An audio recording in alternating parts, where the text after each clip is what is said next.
The ships came in like dark commas on the pale grammar of dawn, their masts scribbling lines across the fat white moon. The sea breathed over the pilings, old, salt-sour, patient. Lemon scent drifted from gardens beyond the quay, kneaded together with the smoke of tar and the oil of olives. Sunspear's spears rose against the eastern sky, black and thin as needles, and the water gardens slept, all pink stone and gentle arches, until the first gull's cry stitched the opening seam of morning. Daenerys stood at the prow with her hand on the carved dragon's neck, and the breeze lifted the loose braid at her shoulder. Behind her, the city glimmered, copper roofs and pale domes, the long shadows of palms lying across squares like sleeping lizards. Men clustered on the quay, Dornishmen in loose robes and bright scarves, soldiers with viper sigils worked into leather, women with scarves like flames. A boy ran ahead of the throng, barefoot, a lemon clutched in each hand. Planky Town would have smelled worse, Tyrion said at her elbow, pushing his lank hair away from his scarred face. Sunspear bathes. Let it be clean, Daenerys murmured. The words were for herself. Away from the deck, Drogon uncoiled on the morning air in a slow, knife-bright slice, his shadow mottling the water. Regal and Viserion wheeled higher, outlines faint as sketches against the sky. All three were quieter over the sea. They preferred the furnace of the wind. She preferred them near enough that she could feel them, as a heartbeat is felt more surely in the wrist than in the throat. The gangplank thumped down. A woman in orange stepped forward. She was dark as burnt cinnamon, eyes like polished stones set in gold. Rings showered her fingers. Her smile had teeth but no warmth. Arianne Martell, said Missandei softly, in the cadence of a herald. Princess of Dorne. Arianne bowed, barely, and lifted her chin. You are come at last, Daenerys Targaryen. Our son is old. We could use a little fire. My brother came to you with a different sort of fire, Daenerys said, and the words were ash in her mouth even as she made herself shape them with care. He died seeking me. A shadow moved behind Arianne, a tall shape swathed in loose garments the color of wet sand. Prince Doran, heavy-lidded, heavy everywhere, borne in a wheeled chair with a carved viper coiling up its back. His face was pitted with quiet sorrow. Ilaria Sands stood at his shoulder, her hands folded at a height that suggested a knife might hide beneath the silk. Quentyn was brave and we were blind, said Doran, his voice as dry as the heat that would come later. He sought to bind our house to yours. You have bound your fate to ours all the same, and later binding may be the stronger. Names and knots, Arianne said, and the faintest reproof flickered at the corner of her mouth. Your fire ate my brother, Queen. You come now with 3 more mouths of flame. What do you offer us, besides what we can take for ourselves after we light your ships? Tyrion made a noise like a laugh and swallowed it halfway. Princess, he began. Missandei's voice cut through with a softness that shifted the weight in the air. Her grace offers justice, not the cut of a knife in an alley, nor a cup of poison passed to numb a widow's tongue. Justice from a throne. Justice for Elia, and for children whose names were never used in a challenge. Illyria's hand tightened on the chair. The morning seemed to listen. Doran closed his eyes and the lids trembled. We like to say we remember, he said, but hatred is another way of forgetting. It eats what it wraps around. A throne made from it will stain any hem. And yet the stain was set in King's Landing, Arianne replied, and the linen was ours. Daenerys stepped forward, each footfall measured. The plank flexed and settled and the distance closed. I will not promise what my dragons cannot do. They are not arrows to be fetched back. But I promise how I will use them. My father used fire to make men afraid. I will use it so that mothers do not need to sew their children's names into their collars out of fear they be lost in sack and smoke. I am not my father. Arianne watched her for a long time. The wind took up the fringe of her shawl and played at it like a harp. Then the princess smiled, and this time the heat of it reached her eyes. Our water is scant, she said, but you will drink. The palace of Sunspear had courts that unraveled like silk. The water gardens glowed a lazy green, fountains playing with the extravagance of a place that understood the weight of a drop. Daenerys walked under the orange trees and let little hands follow the swing of her skirts. Children splashed. Children's laughter is the least treacherous music, she thought. If dragons laughed, it would sound like that before it hardened into thunder. The council took place in a shaded loggia, the sea a slice beyond the columns. Tyrion had a peach in one hand and a goblet in the other, and an intent, unpleasant delight in his eyes. Varys was not present. He drifted between ships like a rumor. Grey Worm stood without moving, as if cut from darker stone than the columns that framed him. Missandei's hair was braided tight and shone. Prince Doran leaned, eyes half-lidded, hands folded on the rim of his chair. Aerion lounged on the low wall, one ankle crossed over the other.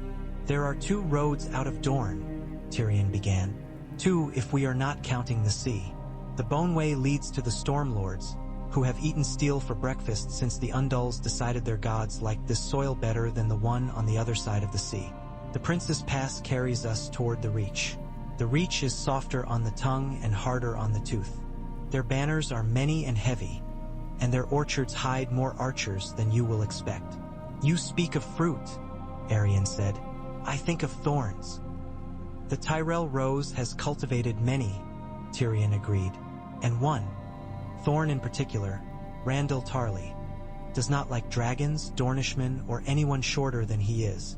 "Randall Tarly likes obedience," Doran murmured.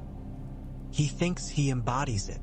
"Olenna Tyrell thinks she owns its patent," Tyrion said, and tossed the peach core lazily over the balustrade. "And if she lived to 120, she would still make the rest of us feel like fruit peddlers at her table. She hates the Lannisters more today than she did yesterday. That alone is a bridge to her garden." Daenerys felt the stone cool under her palm. "We go to High Garden?" "We go to the Reach," Tyrion said. "High Garden will come to us, or it will stand aside and let the Mander run around it until the smell of rot off the granaries makes it dizzy. Old Town will be slower. The High Tower has a talent for delaying storms by calling them seasonal breezes. The red wines can shut a strait with their barrels. They love gold as if it were a sun. A case can be made to them. The case is that King's Landing starves if the Reach closes its hand," Aerion said. "And the case is also that winter is a word men say in brothels to sweeten lies. But the steppe riders you brought will not pretend forever that they like clover more than they like blood. We will ask them to like discipline," Grey Worm said. He did not raise his voice, but the sound carried. "Those who do not will fear it." Daenerys looked at him and nodded. "We will not be the terror men tell stories about to keep their children in bed." She thought of the pit in Meereen. She thought of the smell of scorched hair the night Drogon had come to her and she had climbed his back for the first time and the world had snapped its jaw over the city. The scent comes back even in clean air. We will be the story that ends those stories. Then you must choose your first syllable. Aerion stretched. You have 3 dragons. You have spears drawn from 1,000 names. You have a sea that will carry you where it likes if you do not care to shape your course. Will you knock with your knuckles on Highgarden's gate, or set Old Town's beacon to smoke? Will you choke the Mander, or burn the baggage train of Tarly's spearheads so every man in his foot line looks back over his shoulder when he should be looking forward? "Let us summon Lady Olenna," Daenerys said. "If she will sit with us, half the fighting will be done." "The Queen of Thorns prefers to be courted rather than summoned," Tyrion said, but his mouth was pleased. "Still, she likes a gamble when the stakes are personal, and her grandchildren have been played with as if they were tiles in a tavern game. If she must choose between lions and dragons, she will remember which used her family for sport." A raven went west that day, cutting across the wide blue, driven by a wind that smelled of lemons until the air turned to grass and rivers and the weight of grain. 2 days after, a carriage rolled into the water gardens with sides of green and gold and wheels that whispered. The woman who rose from it seemed smaller than her reputation until she moved, and then the room moved around her. "You're prettier than your father," Olenna said to Daenerys without a courtesy's cushion, as if they had been entertaining each other for decades and were tired of the taste of it. "It is a mercy to the realm." Daenerys bowed. Olenna gave a little frown, as one gives to a dog that has learned a trick more elaborate than necessary. "You want my bannermen," she said, "or you want me to tell them their bread will mold if they keep feeding Cersei Lannister?" "I want you," Daenerys said. "The bannermen will follow your finger for as long as it is raised. I want you to point it toward justice. When we are finished, I want your finger pointing at me if I stray." Olenna's eyes creased. "And if my finger shakes because I am old and clumsy, then I will hold the hand steady?" Daenerys replied, and felt Tyrion glance at her. Felt the approval in it like the sun on the edge of a cloud. "Lady Olenna, I do not plan to burn fields. I plan to harvest what has been sown and give it to those from whom it was taken. I plan to break the wheel that aches around your neck as much as theirs." "Your people like wheels," Olenna said. "They like breaking them, sounds good, and it gives the strong something to do. Wheels keep carts moving. Carts bring bread. Very well. Show me how you feed King's Landing while denying it grain, and I will call you a clever child instead of a warm one." So the plan was hung like a tapestry where all could see the colors. The Greyjoy ships and the red wine casks would squeeze the sea lanes until the city choked on its own smoke. The Dornish spears would flow west through the Prince's Pass, their banners long and bright, sunbursts and vipers and rainbows of lesser houses. The Dothraki would skirt the foothills where their horses could run without breaking legs on flint. The Unsullied would keep to the roads, shields a made wall, killing by inches when inches were what decency required. Daenerys would ride the sky, her shadow passing softly over villages because a soft shadow frightens less than a sudden fall of day. Before they moved, Daenerys went with Aerion to Skirich, to sit with Lord Fowler atop Bear Stone and speak of gates and obligations, and the wind there tasted of tin and time. They drank lemon water that had sweated its life on the table by the time the goblets were drained. At Ironwood, the Lord's son, a thick-armed youth with a mouth like a stubborn door, demanded assurances none could give him and then gave what was necessary because the banners around him had already lifted. At God's Grace, Ser Ryan Illyrian, polite as a book, asked Daenerys how she liked Dorne's sand and smiled when she said it was kinder than some courtiers. When the columns finally rolled toward the west, the road hummed under them, a taut string. Missandei counted in 3 languages and learned Curse's Eye. And a 4th. Grey Worm fined a captain half a month's pay for letting his men frighten a girl at a well. The captain paid with the blankness of a man who has discovered that fear is cleaner than guilt. The Dothraki braided wildflowers into their horses' manes and hooped at hills as if each one had insulted their mothers. The Prince's Pass broke like a wave against the first quilts of the Reach. The color changed. A field that had been dull green under Dorne's sun turned suddenly to wine and emerald under Reach clouds. The air grew damp and you could smell water that you could not see. The thorn hedges along the lanes were orderly, and what order they did not impose the old wooden shrines did, each with a small roof and a painted face looking down over a tangle of herbs. The Mander lay like a coiled mussel in the distance, silver-backed in the mid-morning, the kind of river you feel even when your eyes are on the hill. At the first village, a baker brought out loaves and frowned to discover payment pressed back into his hands with a show of matching coin. "No soldier pays," he said, suspicious, as if smelling fraud and finding it too sweet. "This queen's due," Missandei answered, "and if any soldier takes what is not given, he will pay in coin he does not wish to spend." Children ran alongside the columns for a mile and cried, "Dragon Queen! Dragon Queen!" Her name splayed and mangled on their tongues. It made her chest ache in a way that reminded her of songs from another wind. Riders came and went. Some wore the rose and looked at their reins while they delivered letters written in a supple hand that smelled of roses and vinegar. Some wore boars and oaks and strange beasts made strange by leatherworkers who had never seen them. A double-tailed bull here, a bird that looked like a broom there. Randall Tarley sent nothing. His silence hung in the air as if painted there. But he gathered. The first sight of Highgarden from the hill that had been chosen for this purpose is always a lie and always enough. Roses seemed to spill from the walls in an art that pretended to be unstudied. Water ran merely where it ought, no more, no less. The castle's towers were not the tallest in the world nor the newest, but anyone who looked at them wanted to be inside. Lady Olenna sat in a chair set deliberately at the wrong angle to enjoy the view and ate sugared plums without admiration. "Do not woo a house that comes to you because the other man beat it too hard," she said. "Marry it if you must, but keep your pots in your own kitchen." Banners moved across the fields, closer than they were supposed to be, nearer to the river and the old fords that had seen too many small wars. The Tyrell host was layered. The more painted the surcoats, the less likely the men had seen anyone bleed slower than a hog.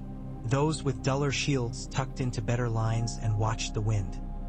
6 scorpions stood on a spine of earth like fat spiders, their frames freshly painted with care that had not reached the greasy ropes that powered them.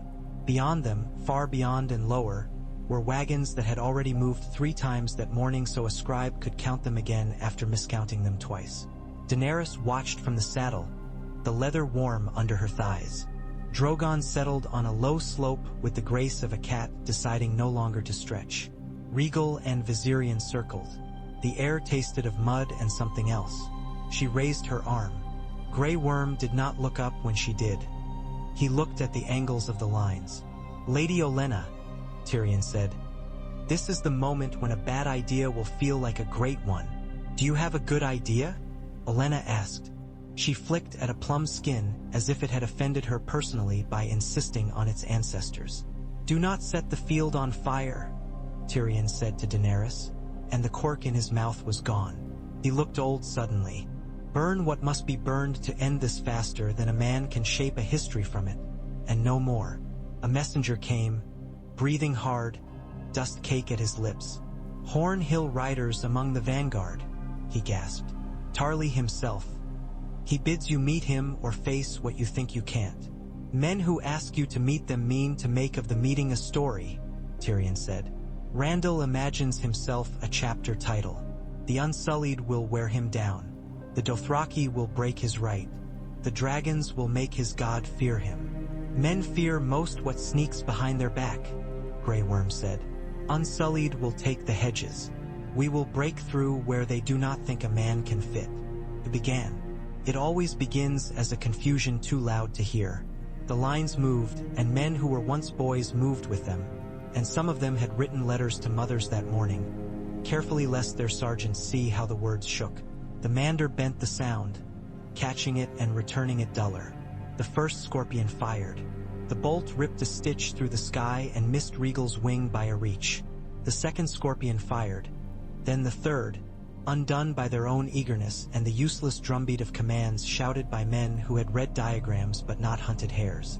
Drogon rose all at once as if thrown, reckless joy flaring through Daenerys and a white concern that did not feel like fear only because she was with him. The scorpion that had missed Regal twice by accident rather than design caught a gut of wind and split itself with its own string. Rope popping, a man screaming and clutching fingers that would never again ask a pen for a favor. Drogon's first breath carved the earth where scorpions had been. He did not inhale men. He bit wood. The second breath took the nearer of the wagons and turned it to a memory with a sound like a sigh. She patted his neck hard with one hand, sharper than a caress. "Enough, enough," then turned him higher where the air is honest. Grey Worm's shield line moved as if inside a skin few of them remembered wearing from birth. They slid under hedges without letting thorns catch their shields' rims, took the breath from men's throats by pushing in the wrong places with blunt edges, then stabbed, efficient, ugly. Dothraki came on the right where the ground had been misread by men who had not crawled it. A horn sounded 3 times from Tarly's position. He was trying to hold his bared flank closed with his eyes. Horn Hill men were good. They did not run. They turned their bodies into wedges and demanded the world turn aside for them. It did not today. Randall Tarly was a block of iron with shoulders. He found Grey Worm in the mess, the way iron finds a magnet if you set them close. He had a short spear because he knew what to use when men were packed like meat. Grey Worm had his. They both knew how to stand as if the ground were a third hand. The fighting shifted, sound stripped out of it like fat from a hard broth. For a few heartbeats, it became personal, not personal as in tales, where names are shouted incorrectly over the gleam of steel, but personal in the way it is when a man has slept with the memory of a field the night before and found his teeth grinding. Randall's spear took Grey Worm's shield and made it a bell. Grey Worm's thrust kissed the breast of Randall's cuirass and made the man grunt and do nothing else because he was trained not to. They turned in a small circle in the middle of a giant one. Neither thought of words. Grey Worm moved first, heel scraping, the sound of it lost. He lunged and Randall knocked the spear aside, and the butt of the spear struck him across the wrist, not hard enough to break the wrist, only to tilt the angle for the next thrust. That was enough. Grey Worm's spear slid into the joining of plates under the left arm and went in shallowly. A man who knows where to stab can enjoy a shallow wound. Randall stepped forward into the pain, took hold of the shaft, tried to wrench it away. Grey Worm let go and broke his nose with the shield rim. Blood darkened the man's mustache. He looked surprised, as if the field had violated an etiquette. Drogon's shadow swept past, and in it, for a single breath, all movement stopped under the weight of long habit. Men remembered ancestors they had never met. The next breath came back as terror, or fury, or prayer. The wagons burned politely at first. Fire always does. Then the pitch got its teeth into it. Smoke went up black and tattered. Through it, on the far side of the wheel-rutted ground, a handful of riders with oak leaves on their shields tried to move the scorpions away with ropes. Drogon snarled as if insulted by their stubbornness, and Daenerys drew him higher again. She could taste the bitterness of old wood creosote at the back of her tongue. Her eyes watered and it felt like regret. "Enough," she said into the wind. "Enough." They broke. Not all of them. No host breaks neatly. Tears the way cloth tears, with strands lingering. Hornhill men retreated like a man walking backward downstairs while prepared to fight on each step.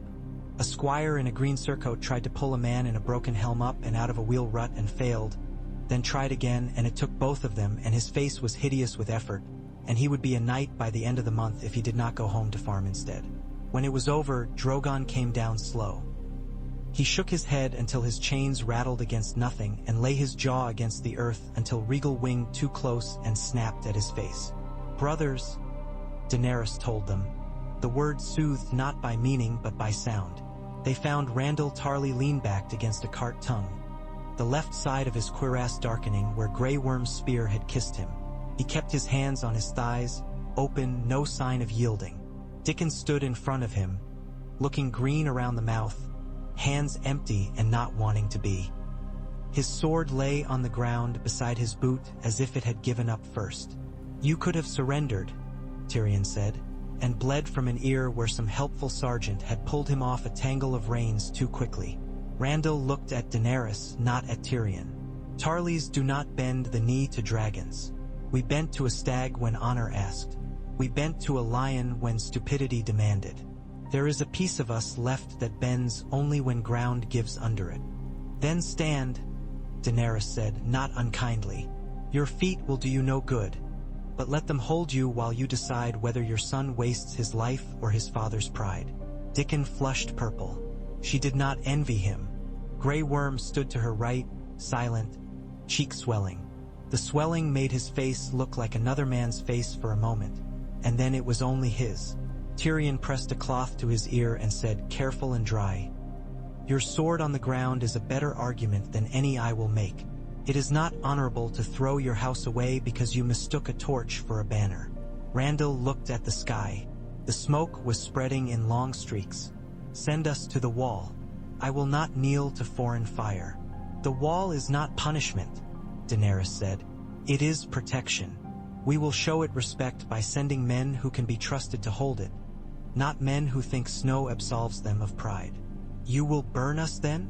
Randall asked, and smiled in a way that made his son take a step without knowing he was doing it. "Do what your father would have done." "My father would have sung while he did it," Daenerys said. "The song in my head today is quiet." She looked at Grey Worm and the men behind him and the men beyond that who looked at her as if the answer lived in her bones. She felt a tiredness without weight and a great clarity. "Randall Tarly, your house will hold its lands under a regent appointed by me until such time as your son swears what you will not. You will remain in chains until I have finished securing the reach, and then we will talk again, not as a demonstration, but as an indulgence I may not be able to afford twice. Dick and Tarly, I will offer you one chance to set your house before you set your mouth. Kneel, and be a hostage, and learn what mercy costs. Dickon opened his mouth, closed it, opened it again. He went down hard, as if shoved from behind by hands no one else could see. The sound of his knee on the packed earth was very small. In the days that followed, Highgarden did not open its gates with fanfare. The gates opened after 3 days of purposeful boredom, which is the best kind for a surrender. Lady Olenna sat on a stool just outside them and had a boy brush the dust off her sleeves while she looked down her nose at men a quarter her age who had swords and the helplessness that accompanies a sword when a door is already unbarred.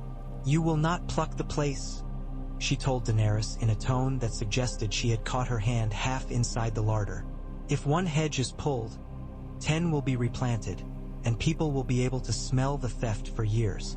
"I did not come for your roses," Daenerys said. "I came for your bread." "Bread smells like roses to the starving," Olenna said. "Very well. Take the granaries, if you can do it without making my stewards cry. Leave the kitchens and I will find a way to forgive your hair." They did not linger. The point was to move, to be constant pressure, not an event. Old Town's beacon burned elder smoke, thick and strange, marking fog, marking war. Lord Leighton Hightower did not descend the stairs people said he had not descended for a decade, not for dragons. He sent his son to the walls with a flag of courteous conversation.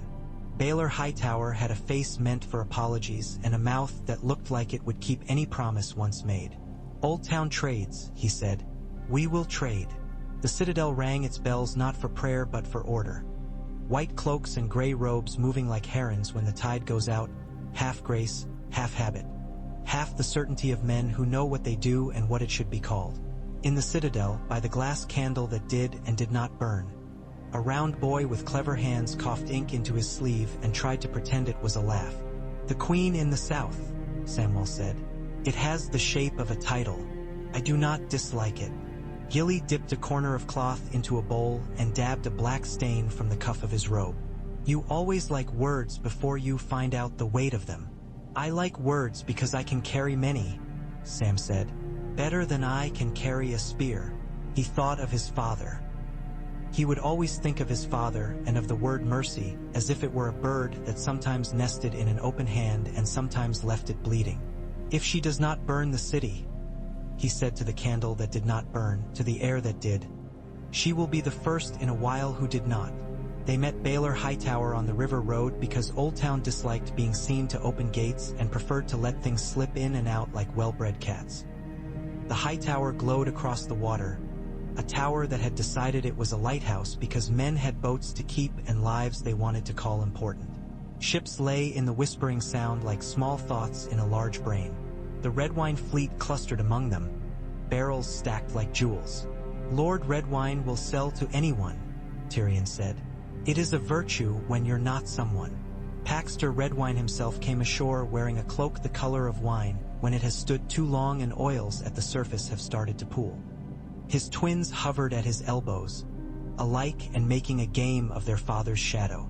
His bow was deep because he liked theatrics and because the woman in front of him had 3 dragons she was, at present, not using to char his skins. "Your Grace," he said, "we have casks that will be empty in the time it takes for a man to look at them and call them full. We will keep the lanes." He lifted his hands, palms out. "We are merchants. We prefer to call it keeping the peace, when it is profitable." "Call it what you like," Daenerys said. "Keep a hand around the throat of the straits and do not squeeze. Just hold. I want ships passing we can see, and not the other kind.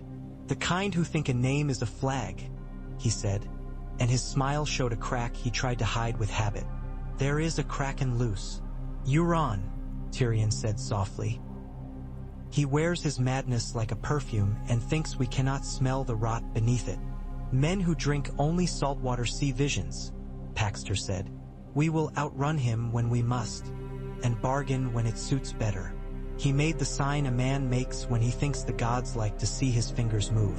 Daenerys wanted to dislike him more than she found she did. Men who loved profit were honest about some things. She had grown up without learning to trust that honesty, and the gap hurt more when she acknowledged it.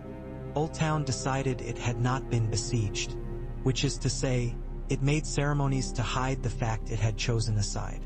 Maesters denounced the word siege as imprecise, which they could do mercilessly from the safety of a syllabus. Grey Worm consulted with captains on where not to stand if the walls developed sudden opinions. Arian Martell walked through the fish market with a scarf over her hair and a half-smile like Mischief's older sister. She watched sailors watch her and stayed near markets where knives were for cutting eels. Daenerys went alone one evening, a scarf around her own hair and a little shadow of 3 men not on her heels but near enough that their hearts would show if they had to. She walked the quay with Salt chewing the hem of her dress and watched the high towers beacon smoke. The light made a long blade across the water. People looked up at the 3 shapes along the edge of the sky and shook their heads and then bowed, confused. People are confused easily.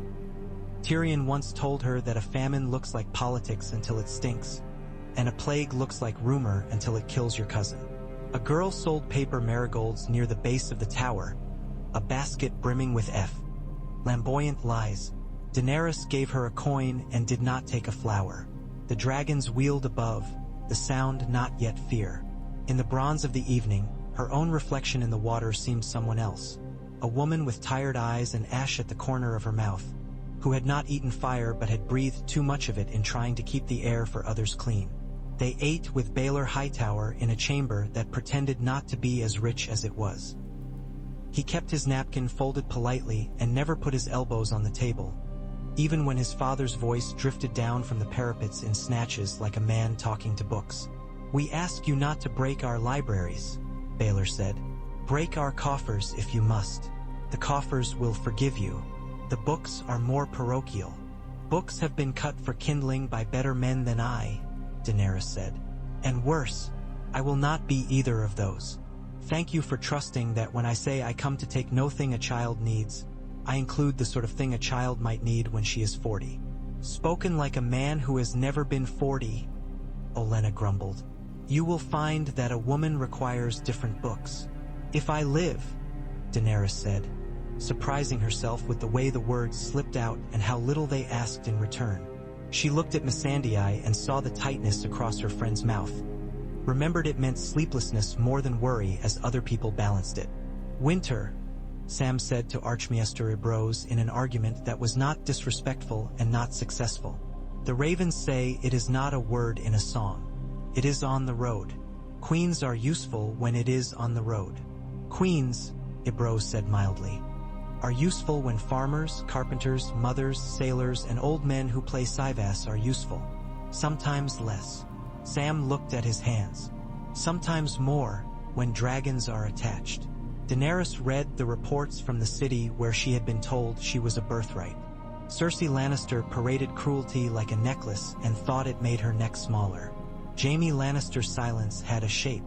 Qyburn's whispers tasted of iron. Tyrion looked at the scroll and laughed, then folded the laugh up and put it away. She will barricade herself inside her own shadow if you give her 3 weeks, he said. Do not give her 3 weeks. We will not, Arianne said. The reach feeds if you command it, Queen. The bread will go into our hands and not hers. The city will feel its own ribs. We will not starve children, Daenerys said. Our ships will let through what the city needs to live. We will stop what it needs to hate. Needs to hate? Olenna asked. My dear, cities need so little to hate.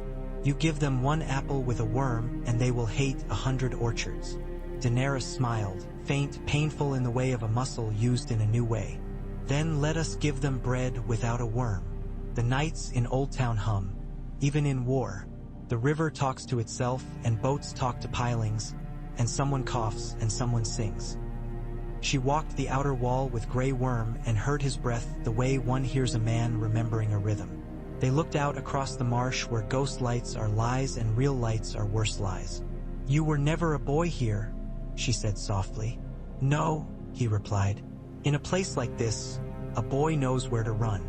In Astapor, there was nowhere to run. You run now, she said. Not from, to. When we go north, we run to. The north is a place of cold and hunger, he said without judgment. Also a place men talk of as if gods sit on every hill. The gods have seen us, she said. If they are anywhere, they should be everywhere. It is too much work to look for them. I would rather look for fires that need quenching and light those that need feeding. Good, he said. Then we will sleep better. Morning made the high tower blush pink, the way a very dignified woman does not admit she has remembered a dance. A raven brought a message from King's Landing, a letter that smelled of perfume and ashes and lies. Cersei would permit passage of grain to the city on condition of a truce that required Daenerys to declare publicly that Westeros could not be ruled by a foreign queen. She thinks words are nets, Tyrion said. She has never trusted fish that swam without one. Let the grain go and let no word go with it, Daenerys said. Men can count sacks. They do not count sentences. Not even the priests, Olenna added. And they count everything else twice. They moved again because standing is a form of dying. The Dothraki patrolled the roads like a rumor that had learned to ride. The Unsullied marched, and the sound of it became not thunder but rain, constant. A sound that says, you will be asked to be patient and you will fail, and that will be all right because we will not. Dornish scouts ranged along the edges and returned with little to report because soldiers steal cows and are seen, and this army was not doing that. At Horn Hill, the gates stayed shut, as if a house were a mouth refusing the taste of something bitter. Daenerys did not push them open. She camped a mile away and let the place watch the dragon circle. Men who believed in stubbornness more than virtue always think they are keeping themselves pure. She had no interest in scouring their conscience for them. She sent in a letter with a steward whose back seemed to think of knives when he noticed he still had it. The letter said, "Your lord lives. His sword is safer in a scabbard than in a furnace." The steward came back with a bolt and a plea, food and medicine for the village beyond the pear orchard. She sent both. Gates opened just enough for hands to push them in and closed again. The sound of the bar dropping, a sound a woman makes when she has decided not to say something true yet. By the time the harvest's first carts rolled toward the Mander and thence to the sea, the Reach had become a thing Daenerys could trust the way one trusts a mount that has tried to throw you and decided. It is too much trouble. The Redwynes turned their ships like skirts in a complicated dance, letting brigs through with white pennants and denying others without forcing the issue. Galleys that thought they could slip along the night found that dragons' eyes are old and the dark is not a friend to men who have too much money in their heads. "Cersei will burn her own granaries and claim you did it," Tyrion said, flicking dust off his sleeve, then grinding it in as if unsure of the thought. "She will nail men to gates and ask their wives which god helped them die faster. Then let us take away her nails," Daenerys said. "Let us make gates that do not welcome cruelty even when someone brings a knife to the latch." It did not make her popular with certain banners. It did not make her saints among those who had come for blood and found water and discipline instead. But the market women of Bitterbridge stopped hiding their infants when Unsullied walked by. A boy who had never seen a horse that did not belong to an ox yoke learned the Dothraki words for wind and for the way a horse takes grass as if it were laughing. An old man in a cap that had belonged to his father before him whispered to Grey Worm that the queen had paid for apples in coin and not in her name, and Grey Worm nodded as if a thing had been ordained, and in a way it had. They rode out from Old Town at last with the Hightower's courtesy behind them and the whisper of the Citadel's disgust trailing like a cloak. The sky above the sea was the color of milk turned and then forgot, the kind of sky sailors mourned for its honesty.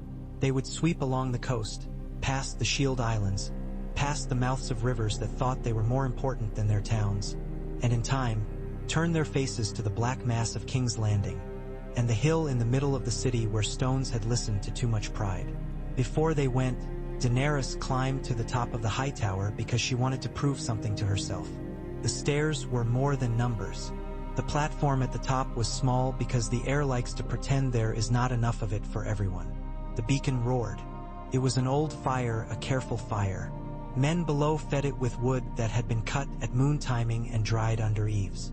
She stood close enough to feel the heat nudge her face and thought of the first time she had picked up a coal by mistake and learned that hot and bright are not the same. A gull wheeled and cried. The dragons whirled above in 3 arcs that intersected without touching.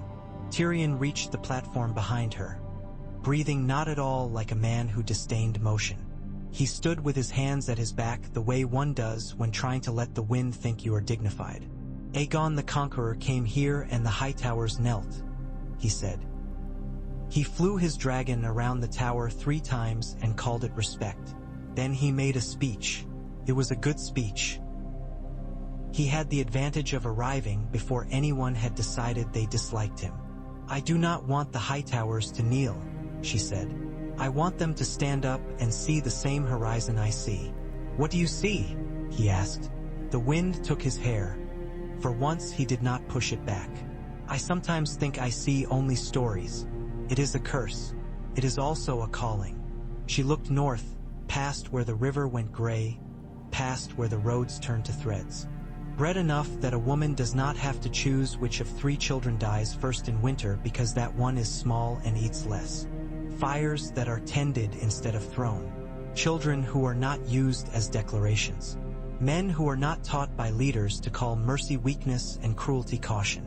You will be hated, he said, and then smiled at himself. I do not say it as counsel. I say it as plain fact, like the tide. I have been hated, she said. I have been loved.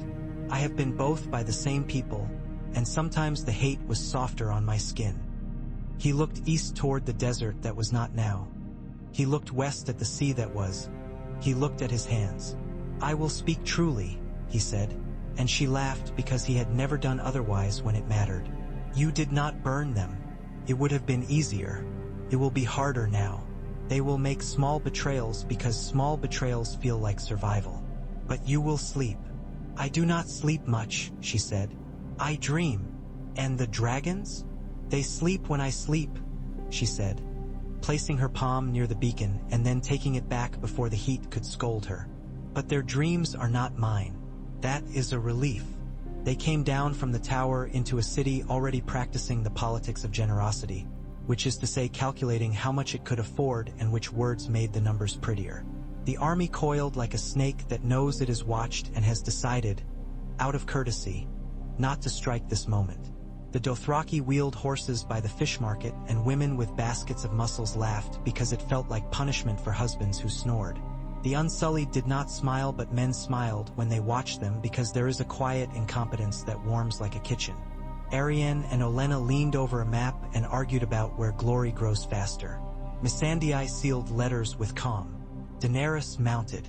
Drogon lowered for her and the world lay under her when she rose. The lines of the river like braided strings on an instrument she had not yet learned to play but whose notes she could guess at. Regal and Viserion spread around her, the air a drumhead under their wings. The army moved. The banners moved. The fields moved in a way that only fields know, by accepting weight and returning it altered and alive. She looked back once. The high tower burned, old and constant, light pouring across water at the speed light always chooses. She looked forward and there was the coast and beyond it a city made by men and unmade by them, and she felt, within and under and above, 3 hearts deep. It remembered a heat older than justice. The sun turned toward afternoon. The wind freshened. The sea lay alongside as if to say, I have watched all your wars and will watch this one. The road unrolled, unrelenting and patient, and Daenerys Targaryen, with Dorne spears in her shadow and the Reach's bread in her hands, rode toward King's Landing so that the first door opened would not be a granary, and the first fire lit would not be a pyre.